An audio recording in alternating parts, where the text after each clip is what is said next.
therapist Kristen Jacobson. Hey everyone, I'm Kristen, the anxiety therapist, and if you are somebody who struggles with anxiety, then I guarantee on multiple occasions you have found yourself sort of anticipating or predicting how you will feel in a future situation. And ultimately, what is at the root of anxiety is a feeling of not being in control, right? And this in no way is implying that you're a controlling person, but rather that your nervous system doesn't feel in control. It doesn't feel safe. It doesn't feel regulated. And whether that's due to a real threat and it's your survival mechanism kicking in, or a perceived threat and it's anxiety based on irrational fears, it always involves sort of this prediction of future emotions. So the concept I want to talk about today is called affective forecasting. And it's just that. It's the process of predicting our emotional reactions to future events. And this is a term first coined by psychologists Daniel Gilbert and Timothy Wilson. The theory emerged from their research on how people anticipate their feelings about future events, and that there are often discrepancies between those anticipations and what somebody actually experiences emotionally when they're involved in those events. I want to break down the components of this emotional prediction, because affective forecasting isn't about guessing whether we'll end up happy or sad. It actually delves into a lot more specific details of our expected emotional states. So the first component is valence, and this involves predicting whether the emotion will be positive or negative. So it's about the overall emotional quality that we anticipate from future events. In the case of anxiety, it's going to be negative. Component 2 is specific emotions. So here we predict the exact type of emotion we'll experience. Is that happiness, sadness, anger, excitement? This includes identifying the specific emotion tied to whatever the anticipated event is.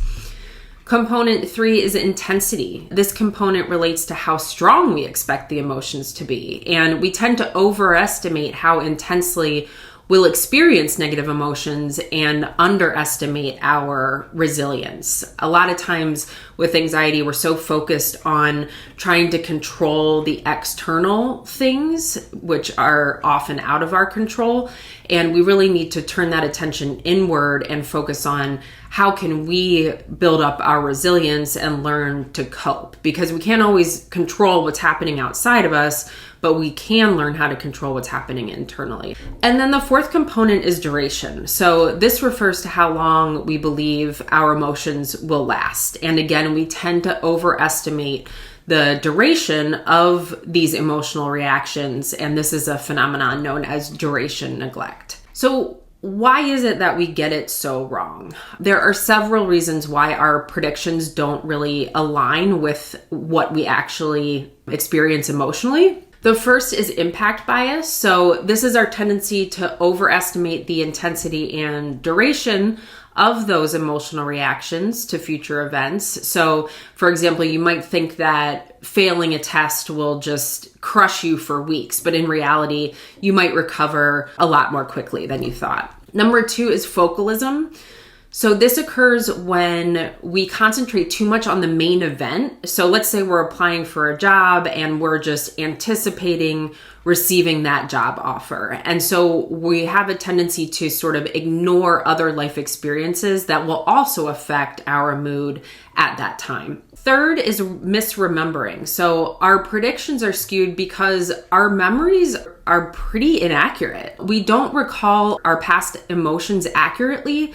We might actually remember being happier or sadder than we actually were, which can really color our expectations for the future. Number 4 is immune neglect, like I mentioned. This concept refers to our tendency to underestimate our psychological immune system's ability to cope with setbacks. So let's say you went through a pretty bad breakup. You might think you'll be sad forever and never find love again, but in reality, your resilience will actually help you recover more quickly than expected. And then finally, we have change blindness. So when we're predicting our future emotions, we often fail to consider that our preferences and our baseline emotions might actually change over time. And so what matters to us now, or how we feel in our current state, might not be as significant in the future. And so anxiety specifically often involves excessive worrying about the future, and affective forecasting really plays a big role in these worries. So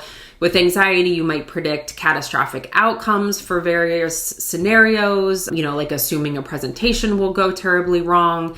And then this impact bias, where anxiety amplifies your predicted emotional outcomes, can really make the future seem pretty daunting and unmanageable. So just to give you some of the science behind this, neurologically, when we imagine future events, parts of the brain involved in memory and anticipation become active. And so these areas of the brain help us retrieve past experiences and then project them into future scenarios.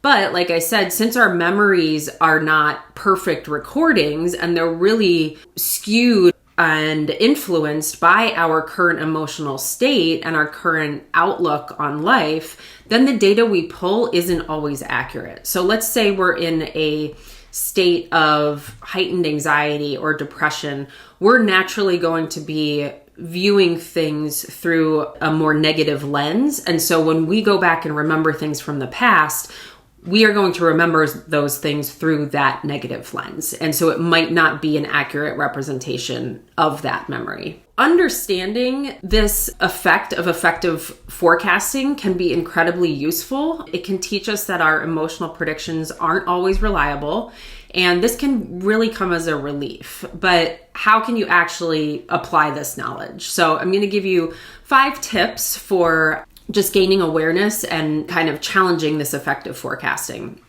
One is to check your predictions. So when you anticipate a strong emotional reaction, pause and question that prediction. Consider if you might be overestimating the actual impact of the event.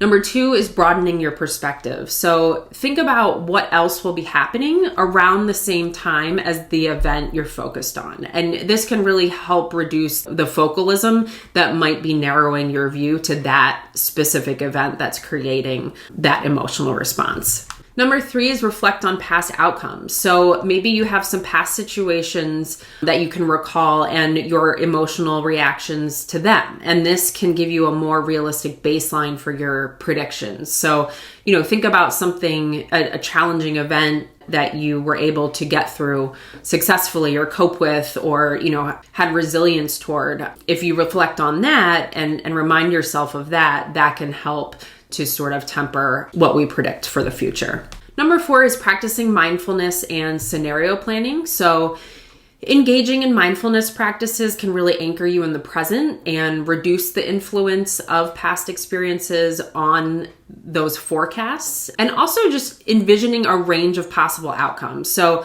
often with anxiety, we fall into that trap of polarized thinking, where it's this like either or mentality, best or worst. If we're just living in extremes, that's not really productive. So if we kind of envision the wide range of emotions and possible outcomes, this can help prepare us for different futures.